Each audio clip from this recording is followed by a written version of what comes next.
अस्सलाम वालेकुम। मैं हूं अब्दुल रऊफ और आप देख रहे हैं नॉलेज पीडिया। शायद आप ये तो जानते हो कि आरआई मतलब परस्त, चालाक और कंजूस होते हैं, लेकिन इस वीडियो में हम आपको आरआइयों की एक ऐसी खसूसियत के बारे में बताएंगे जिसकी वजह से एक आरआई ने इंसान को तो दूर, शैतान को भी नानी याद दिला दी। कहा जाता है कि एक मर्तबा शैतान अपने चेलों के साथ बैठा मकरो फरेब की बातें कर रहा था।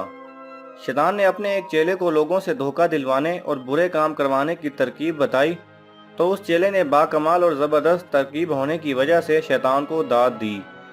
चेले की इस दाद पर शैतान का सीना चौड़ा हो गया और वो बोला कि बताओ, कोई है जो मेरी तरह शातिर और चालाक हो?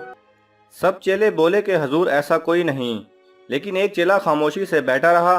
शैतान ने उस चेले से खामोशी की वजह पूछी तो वो बोला कि हजूर, गुस्ताखी माफ़, लेकिन मैंने देखा है कि आरआई लोग आपसे भी ज़्यादा शातिर और चालाक होते हैं। शैतान ये सुनकर बेइख्तियार उछल पड़ा और उसने फौरी एक आरआई को आजमाने का फैसला किया। अगले ही रोज शैतान एक मालदार आदमी बनकर एक गरीब किसान के पास चला गया।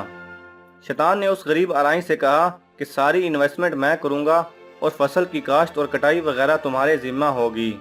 मैं बस फसल की काश्त के बाद अपना हिस्सा लेने आ जाया करूंगा। आरआई शैतान की बात पर राजी हो गया और कहने लगा कि हजूर, कारोबार के कवानीन के मुताबिक हमें चाहिए कि सारे मामलात अभी से तय कर लें, ताकि बाद में मुश्किलात और लड़ाई का सामना ना करना पड़े। आरआई ने कहा कि हिस्सा तुम्हारी मर्जी का होगा और फसल मेरी मर्जी की। शैतान ने बेएहतियाती करते हुए कहा, ठीक है, फसल के ऊपर वाला हिस्सा मेरा और नीचे वाला हिस्सा आरआई का होगा।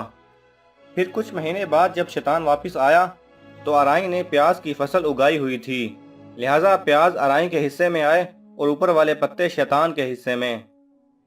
शैतान इस बात की परवाह ना करते हुए अगली फसल के पैसे देने लगा और कहा कि इस मर्तबा नीचे वाला हिस्सा मेरा होगा और ऊपर वाला हिस्सा तुम्हारा होगा। आरआई ने भी उसकी बात मान ली और फिर जब फसल काश्त होने के बाद शैतान आया तो आरआई ने इस दफा गन्ने की फसल काश्त की हुई थी, लिहाजा इस मर्तबा गन्ने की सूखी जड़ें शैतान का मुकद्दर ठहरी।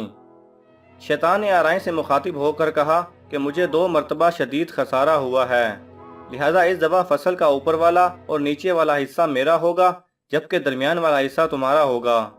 आरआई इस बात पर भी मुत्तफिक हो गया और जब शैतान कुछ दिनों के बाद अपना हिस्सा लेने के लिए आया तो इस बार आरआई ने मकई की फसल काश्त की हुई थी, लिहाजा छलियां आरआई के हिस्से में आई और इस मर्तबा भी शैतान के हिस्से में वो सूखी शाखें और पत्ते रह गए। इस तरह आरआई ने शैतान को भी अपनी शातिराना चालाकियों से मात दे दी और शैतान हार मान कर सर पीटता हुआ वापस चला गया। अगर आपको ये वीडियो पसंद आए तो इसे लाइक और शेयर कीजिए।